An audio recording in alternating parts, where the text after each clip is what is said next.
Welcome to back my YouTube channel educational Keeda changing the way of learning. स्वागत है आप सभी लोगों का आपके अपने यूट्यूब चैनल एजुकेशनल कीड़ा में। तो दोस्तों, जैसा कि आप सभी लोगों को पता है कि आज आपका डिक्टेशन नंबर है अभ्यास 13। जैसा कि अभ्यास 13 ये जो इसकी गति रहेगी 70 शब्द प्रति मिनट की गति से ये डिक्टेशन आपको प्रोवाइड किया जाएगा। और एक महत्वपूर्ण जानकारी आप सभी लोगों के लिए, जैसा कि आप सभी लोगों को पता है कि ये जिस बुक से डिक्टेशन दिया जा रहा है ये बुक अपन के पास अवेलेबल है। अगर आप सभी लोगों को ये बुक लेना हो, मेरा मानना यही है कि आप सभी लोग इस बुक को लें और ज़्यादा से ज़्यादा हार्ड वर्क करें। इसमें हार्ड से कठिन शब्दों की प्रैक्टिस कराई गई है और इसमें मैटर दिए गए हैं। तो अगर आपको लेना है तो डिस्क्रिप्शन बॉक्स में मेरा नंबर दिया गया है, कॉन्टैक्ट नंबर करें और ये बुक्स परचेस करें। तो चलिए डिक्टेशन को करते हैं स्टार्ट। बाबा साहेब के नाम से दुनिया भर में लोकप्रिय डॉक्टर भीमराव अंबेडकर एक समाज सुधारक, एक दलित राजनेता होने के साथ ही विश्व स्तर के विधिवेत्ता व भारतीय संविधान के मुख्य शिल्पकार थे।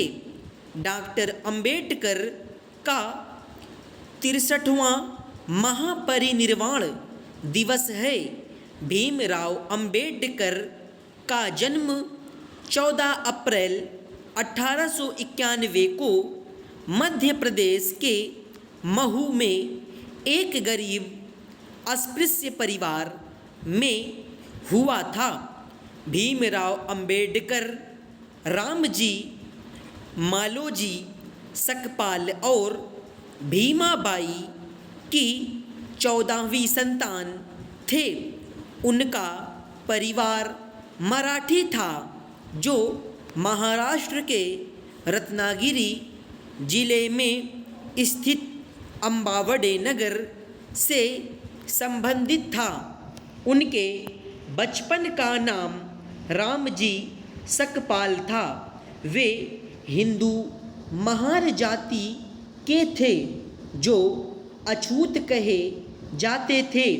उनकी जाति के साथ सामाजिक और आर्थिक रूप से गहरा भेदभाव किया जाता था। एक अस्पृश्य परिवार में जन्म लेने के कारण उनको बचपन कष्टों में बिताना पड़ा। अंबेडकर के पिता भारतीय सेना की महू छावनी में सूबेदार के पद पर रहे थे। उन्होंने अपने बच्चों को स्कूल में पढ़ने और कड़ी मेहनत करने के लिए हमेशा प्रोत्साहित किया। अपने भाइयों और इसके बाद बड़े स्कूल में जाने में सफल हुए। अपने एक ब्राह्मण शिक्षक महादेव अंबेडकर ने अपने नाम से सकपाल हटाकर अंबेडकर जोड़ लिया, जो उनके गांव के नाम अंबावडे पर आधारित था। अंबेडकर 1926 में बम्बई विधान परिषद के मनोनीत सदस्य बन गए। सन 1927 में डॉक्टर अंबेडकर ने छुआछूत के खिलाफ एक व्यापक आंदोलन शुरू करने का फैसला किया। उन्होंने सार्वजनिक आंदोलनों और जुलूसों के द्वारा पेयजल के सार्वजनिक संसाधन समाज के सभी लोगों के लिए खुलवाने के साथ ही अछूतों को भी हिंदू मंदिरों में प्रवेश करने का अधिकार दिलाने के लिए संघर्ष किया।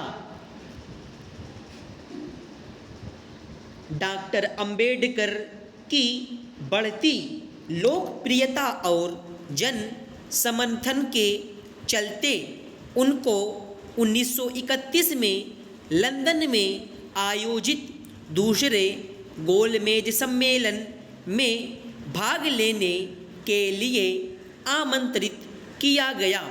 1936 में उन्होंने स्वतंत्र लेबर पार्टी की स्थापना की, जो 1937 में केंद्रीय विधानसभा चुनावों में 15 सीटें जीतने में सफल रही। उन्होंने अपनी पुस्तक जाति के विनाश भी 1937 में प्रकाशित की, जो उनके न्यूयॉर्क में लिखे एक शोध पत्र पर आधारित थी। इस लोकप्रिय पुस्तक में अंबेडकर ने हिंदू धार्मिक नेताओं और जाति व्यवस्था की जोरदार आलोचना की थी।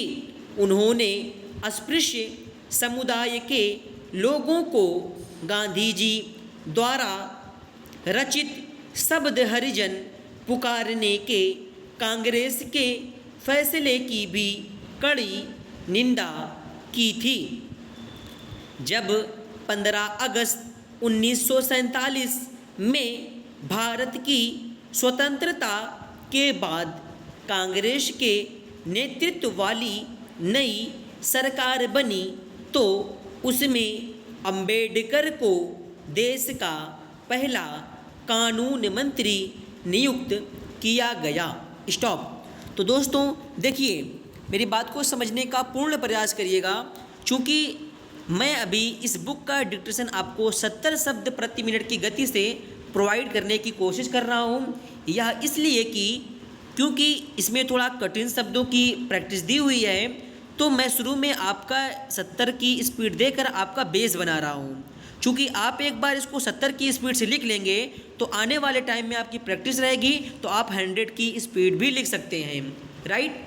तो आज के लिए फ़िलहाल इतना ही। मिलते हैं आपको अगली क्लास में। वीडियो अच्छी लगी हो तो वीडियो को ज़रूर लाइक कर दीजिए करें, क्योंकि आपका एक लाइक मुझे ज़्यादा सपोर्ट करेगा। और अपने सुझावों को कमेंट बॉक्स में बताइए। और हाँ, एक चीज़ और, अगर आपको ये बुक चाहिए तो डिस्क्रिप्शन बॉक्स में मेरा कॉन्टैक्ट नंबर दिया गया है, आप कॉन्टैक्ट कर लें, आपको बुक्स अवेलेबल हो जाएंगी।